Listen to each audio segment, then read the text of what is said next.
Shoe to take on Ohio State. We got our analytics insider Brad Edwards here. As you saw in that montage, they've had some doozies of football games. Been awesome. Last year, Buckeyes escaped with a 1-point win, but as you know, a lot changes in a year in college football. So what are the biggest differences? Yeah, there are some big differences. Let's start with the reason that Penn State almost won that game last year. Big plays on offense. They had 8 plays that went for 20 yards or more. Trace McSorley, their quarterback, accounted for all 8 of them, 2 of them as a runner. Now, Trace McSorley is gone, and Sean Clifford, the new quarterback, he's a good QB, and he's a good runner, but at this stage of his career, he's not Trace McSorley, so that's a big change. The other big one is that Ohio State defensively, night and day difference from what they were last year. Last year, one of the worst teams in the nation when it came to giving up big plays. This year, a far different story. They've allowed only 24 plays of 20 yards so far this year, 3rd best in the nation. Chase Young was only on the field for half of those big plays that they've allowed. Now, he's coming back this week from that 2-game suspension. That's bad news for Penn State, not just because of what I said about the big plays, but also Penn State, 105th in the nation in pressure rate allowed. They have not done a good job this season of giving Sean Clifford a clean pocket. And so it's going to be a lot worse facing Chase Young. So just bad news all around for Penn State if they're trying to replicate what they did last year. The good news is that Sean Clifford does have K.J. Hamler, who is an unbelievable player if you haven't seen him. Had a big game against Ohio State last year. Needs another monster game if they are hoping to have a chance in Columbus. Let's bring in Trevor Matich. What do you see when you look at K.J. Hamler? Dave, I see a guy who can win me one-on-one battles. They call Hamler the human joystick, in part because of his combination of raw speed and sudden bursts. And you got to respect that speed first. He'll sell the downfield route no matter what he does because it scares defensive backs half to death. Now, this DB will turn when he sees that sell, and as soon as he crosses his legs, there's no way that he can recover and stop the completion. But he can limit the damage because he has an angle. This is where burst comes in. Hamler will slow down, then speed back up. He can burst from stop to full speed faster than almost anybody in college football. Now, speaking of human joystick, when you watch him on tape, you see a common theme that looks a lot like this. Defenders enjoying the flavor of dirt. And if you are a defender watching him do this in front of you, you already know that very likely it'll end very badly for you. And my favorite is how he looks at this last guy like, no, buddy, you didn't have a chance either. But it's not just about speed. This looks like a foot race to the end zone. But it also shows us that this guy is tough. The ball's thrown short, and it becomes a fight that starts with Hamler in trouble. He only weighs 176 pounds, but he battles his way back in front, boxes out, and fights all the way to the ground. Now, the Penn State offense will not beat the Buckeye defense 11 on 11, but with Hamler, they have a chance to beat them 1-on-1. All right, Trevor, a huge game there in Columbus. I'm sure the Ducks will be rooting for Penn. Great You game. enjoyed it? Shall we talk about it? We're going to have to get into that. Yeah, we're going to start with that, in fact. Let's do this. Go. Boom. We going coast to coast. We going coast to coast. Why Kawhi's last-second block is exactly what the Clippers need right now. Plus, how does Dallas game plan for Bill Belichick, one of the best game planners ever? We're live with the Cowboys. And why Ohio State's difference on defense will be a good thing against Penn State. Sports Center, coast to coast. It's where you come when you want the most. Yeah. Every city, every state and time. Get ready, we about to break it down. A break here or there, and it would have been 42. So that's how we have to look at it. Nobody caught the sarcasm there? Okay, so I did catch the sarcasm. What about this? Did anybody catch the game? It's the dynamic duo debut. Say that fast 3 times if you're bad. I doubt it. Clippers hosting the Celtics. Kawhi Leonard, Paul George together. Now, they would connect early. Less than 2 minutes into the game, Leonard finds George and he hits a 3. And then he gives him a nod like, thank you, man. I see you. I shall return the favor. And he did so. Minutes later, Paul George to Kawhi. Oh, the chemistry working early. I think they may have practiced this. Moving to the 4th, 6 minutes to play. Celtics lead by 7. Well, guess what? I also can do some things, says Kemba. He drills a 3. Celtics lead by 10. Clippers, though, they have the opportunity to respond. Kawhi Leonard drives, and he puts this kid on a poster. His name is Daniel Theis. Take another look.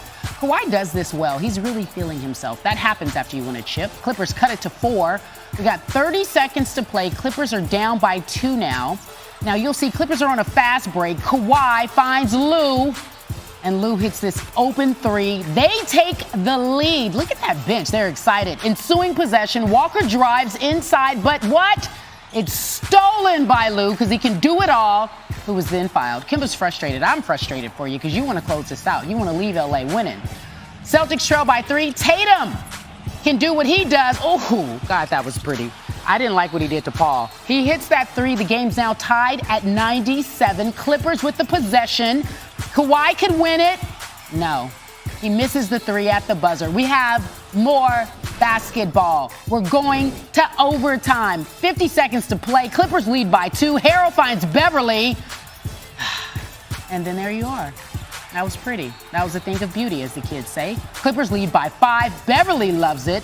Next possession, Lou Will trying to get the ball to Leonard, but Smart tightly and rightly and smartly defends this play. Watch. Nah, man, it's off you.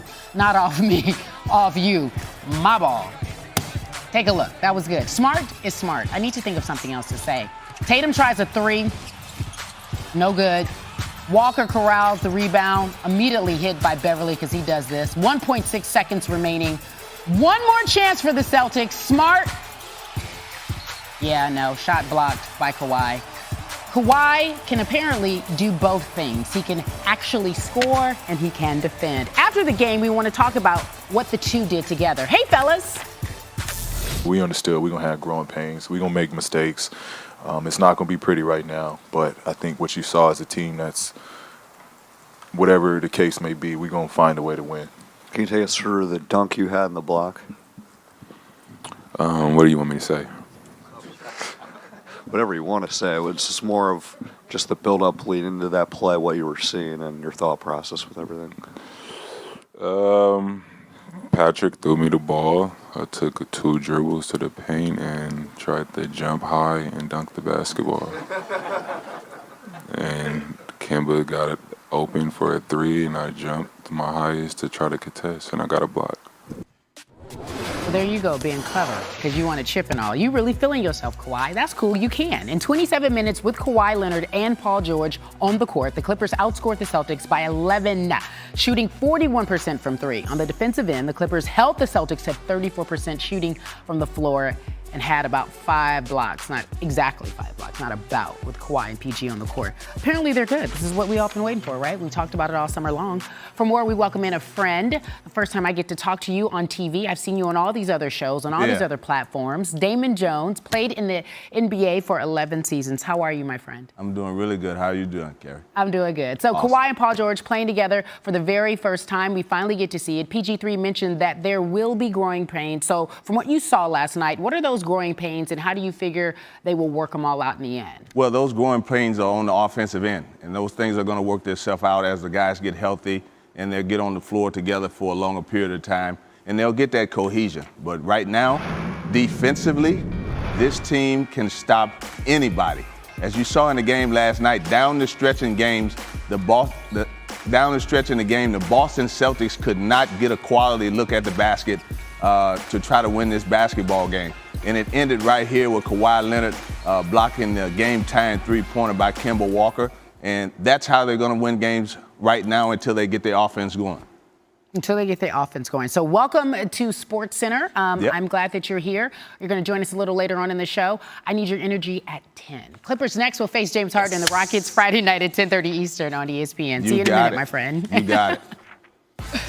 Question, can you go from Rookie of the Year to Most Improved Player? There is a 20-year-old sensation working in Dallas. Warriors and Mavs last night. Luka needed just 16 points and 6 assists to average a 30-point triple-double over 10-game span. He had that in the second quarter. Had the 3-ball working. 77. Double hockey stick. Step back 3. Money. Mavericks running away with this. Up 12 at that point. Still in the first. Doncic gets it back. His name is Luka. He lives on the second floor. The rare slam. And then he wasn't looking. Not using the eyeballs to Dorian Finney-Smith. Mavs up 19 in the first, little over 3 minutes to go, coming off a screen. They're all dropping for Doncic. His right hand is so hot. It's hot. Again, we'll step back. He has 16 points. We're still in the first quarter. Then, coming off a screen, again, working the step back. He went 5 for 6 from three-point range in that first quarter. And let's close it out here. One more, so good in the paint as well. In the first quarter, 22 points, 5 boards, 5 assists. Crazy stat. He had more points, rebounds, and assists than the entire Warriors team in the quarter. That doesn't happen. Doncic didn't play much in the second quarter, did hit this one. Mavs up 33, make it 36. And Doncic would finish the first half with 33 points, one off Dirk's club record 4.5. Third quarter. Had just one field goal in the third, but picks up his 10th assist a little bit later. Had 35 points, 11 assists, 10 boards in 25 minutes. That's the quickest to a 30-point triple-double in NBA history. Mavs by 48. Steve Kerr using the sarcastic font to talk about Luka after. He was awful. He was didn't impress me at all. He was fantastic right from the beginning of the game. You know, he was doing his thing, knocking down threes, drawing fouls. So he took it to us. Appreciate and respect, yes. Enjoy, definitely not.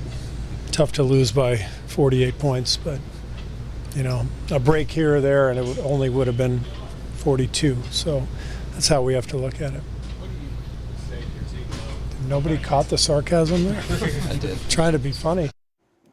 He's trying, but it's tough when you get whipped like they did last night by Doncic and the Mavs. Again, outscoring, out-rebounding, out-assisting the Warriors in the first quarter. The last player to do that in a quarter, Allen Iverson, way back in 2003. Luka averaging a 30-point triple-double over his last 11 games. The fifth player in NBA history to do that, joining LeBron, Westbrook, MJ, and Oscar Robertson. And finally, he's led all players on both teams in points and assists for 9 straight games, longest streak since MJ in 1989. This is an epic roll the kid is on. All right, guys, guess what? It is Christmas in November for the NFL and NFL fans, and here is why. It means there are great games. This week kicks off tonight. The Colts meet the Texans in a battle for first place in the AFC South. ESPN's Football Power Index says the winner of tonight's game will have a 74% chance to win the division. Brissett versus Watson. Over in the NFC, Seahawks and the Eagles kick things off at 1 on Sunday. MVP candidate Russell Wilson has never lost or even thrown an interception in 3 career games against Philadelphia. Can it continue? Pats Cowboys meet Sunday in Foxborough with 2 elite units on display. The New England defense allows the fewest yards per game, while the Dallas offense averages the most yards per game. And with a combined 17-3 record this season, the Niners and Packers enter Sunday night with the best combined win percentage in meeting between these two teams in the Super Bowl era. What will happen when they meet? We shall see. Also, let's talk about the Ravens. They face the Rams in prime time as Lamar Jackson makes his Monday night football debut right here on ESPN. Baltimore is on a 6-game winning streak and has won each of its last 4 games by at least 14 points. David, give me some context, please. Carrie, it's the best week on the schedule to date. We got our NFL analyst Victor Cruz here to talk about the Thursday nighter, which is a good game as well. Absolutely. Texans, Colts in Houston. So T.Y. Hilton, been out 3 games with a calf injury. It sounds like he's going to give this a go, Victor. What does he mean to that Colts offense if he's on the field? Well, first of all, I want him to be careful because those calf injuries can nag and they can linger for quite some time. But he's definitely an important piece to that Colts puzzle. He's the guy that makes those big plays for them down the field. He's the guy that keeps the defenses honest with his playmaking ability and with his ability to take those small runs and those small catches and turn them into big plays. And I think that's what they're going to need out there against that Texans defense. And he's going to have to be the guy to continue to keep getting them over the hump, making big play after big play. And Jacoby Brissett's going to need all hands on deck for this one. T.Y. Hilton has killed the Texans in his career.